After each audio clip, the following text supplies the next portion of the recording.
ಇನ್ನೇನು ಕೆಲವೇ ಕ್ಷಣಗಳಲ್ಲಿ ರಾಜ್ಯಸಭಾ ಚುನಾವಣೆ ಆಗಲಿದೆ. ಮತದಾರರು ಕೂಡ ಶಾಸಕರು ಕೂಡ ಮತದಾನವನ್ನು ಮಾಡ್ತಾ ಇದ್ದಾರೆ. ನಮ್ಮ ಜೊತೆಗೆ ಬಿಜೆಪಿ ಅಭ್ಯರ್ಥಿಯಾದಂತಹ ನಾರಾಯಣ ಕೃಷ್ಣ ಬಾಂಡಗೆ ಇದ್ದಾರೆ. ಸರ್, ಇವತ್ತು ಗೆಲ್ಲುವಂಥ ವಿಶ್ವಾಸ ಎಷ್ಟರ ಮಟ್ಟಿಗಿದೆ ಸರ್ ನಿಮಗೆ? ಇವತ್ತು ನಡೆಯತಕ್ಕಂಥ ರಾಜ್ಯಸಭೆ ಚುನಾವಣೆಯಲ್ಲಿ 100ಕ್ಕೆ 200 ಗೆಲ್ಲತಕ್ಕಂಥ ವಿಶ್ವಾಸ ಇದೆ. 100ಕ್ಕೆ 100 ಅಲ್ಲ. ಯಾಕೆ ಅಂತ ಕೇಳ್ಬೋದು ನಾವು. ಭಾರತೀಯ ಜನತಾ ಪಾರ್ಟಿ ಅಭ್ಯರ್ಥಿಯಾಗಿ ನಾನಂಕ ಗೆಲ್ತೇನೆ. ಅದರ ಜೊತೆಗೆ JDS ಅಭ್ಯರ್ಥಿಯಾದ ಕುಪೇಂದ್ರ ಅವರಿಗೂ ಕೂಡ ಅನೇಕ ಜನ ಅವರಿಗೆ ಮಿತ್ರರಿದ್ದಾರೆ.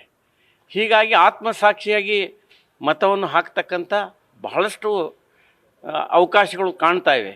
ಹೀಗಾಗಿ ಇಬ್ಬರು ಕೂಡ ನಾವು ಭಾರತೀಯ ಜನತಾ ಪಾರ್ಟಿಯ ಅಭ್ಯರ್ಥಿಗಳು ರಾಜ್ಯಸಭೆಗೆ ಪ್ರವೇಶ ಮಾಡ್ತೀವಿ ಅನ್ನತಕ್ಕಂಥ ಆತ್ಮವಿಶ್ವಾಸ ಇದೆ. ಸರ್, ಎಲ್ಲೊಂದು ಕಡೆ ಕಾಂಗ್ರೆಸ್ ಅವರಿಗೆ ಇರುವಂತಹ ಬಹುಮತ ಈಗಾಗಲೇ NDA ಅಂದರೆ ನೀವು ಇಬ್ಬರಿಗೂ ಇಲ್ಲ, ಅಂದರೆ ಒಬ್ಬ ಅಭ್ಯರ್ಥಿಗಳು ಆಯ್ಕೆಯಾಗುವಂಥ ಸಾಧ್ಯತೆಗಳಿದೆ. ಕುಪೇಂದ್ರ ರೆಡ್ಡಿ ಅವರಿಗೆ ಆತ್ಮಸಾಕ್ಷಿ ಮತಗಳು ಎಷ್ಟು ಬರ್ಬೋದು, ಹೇಗೆ ಅದನ್ನು ಕ್ರೋಢೀಕರಣ ಮಾಡ್ತಾ ಇದೆ ಅಂತ?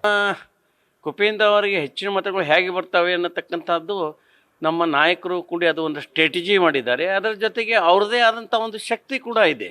ಅನೇಕ ಪಕ್ಷಗಳಲ್ಲಿ ಅವರಿಗೆ ಮೊದಲಿಂದ ಅನೇಕ ಸ್ನೇಹಿತರಿದ್ದಾರೆ ಮತ್ತು ಆತ್ಮಸಾಕ್ಷಿಯಾಗಿ ಕೆಲವು ಜನ ಮತ ನೀಡಲಿಕ್ಕೆ ತಯಾರಾಗಿದ್ದರಿಂದ ನಾನು ಮತ್ತು ಕುಪೇಂದ್ರ ಅವರು ನಿಶ್ಚಿತವಾಗಿ ಆರಿಸಿಬರ್ತೇವೆ. ನಮಸ್ಕಾರ. ಸರ್, ಬಿಜೆಪಿಯಲ್ಲಿ ಇಬ್ಬರು ಶಾಸಕರು, ಸೋಮಶೇಖರ್ ಇರ್ಬೋದು, ಶಿವರಾಮ್ ಹೆಬ್ಬಾರ್ ಅವರು ಇರ್ಬೋದು, ಎಲ್ಲೋ ಒಂದು ಕಡೆ ಅವರು ಬಿಜೆಪಿಯಿಂದ ದೂರ ಇದ್ರು.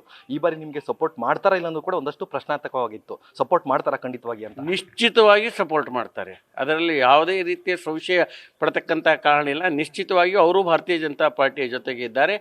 ನಾವು ಗೆದ್ದೇ ಗೆಲ್ತೀವಿ. ನಮಸ್ಕಾರ. ಪಕ್ಷೇತರ ಅಭ್ಯರ್ಥಿಗಳು ಒಂದಷ್ಟು ಜನ ಇದ್ದಾರೆ ಸರ್, ಪಕ್ಷೇತರ ಶಾಸಕರು ಅವ್ರಿಗೆ ನಿಮಗೆ ಸಪೋರ್ಟ್ ಮಾಡ್ತಾ ಇದ್ದಾರೆ ಅಥವಾ ಕಾಂಗ್ರೆಸ್ ಅಭ್ಯರ್ಥಿಗೆ ಸಪೋರ್ಟ್ ಮಾಡ್ತಾರೆ? ಆತ್ಮಸಾಕ್ಷಿಯಾಗಿ ಕೆಲವು ಜನ ಮತ ಹಾಕ್ತಾರೆ, ಅದರಲ್ಲಿ ಅವರೂ ಬರ್ತಾರೆ.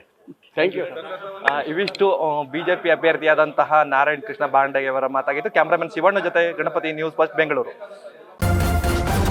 ನ್ಯೂಸ್ ಫಸ್ಟ್, ನಿರ್ಭೀತಿಯಿಂದ ನಿಮ್ಮ ಪರವಾಗಿ.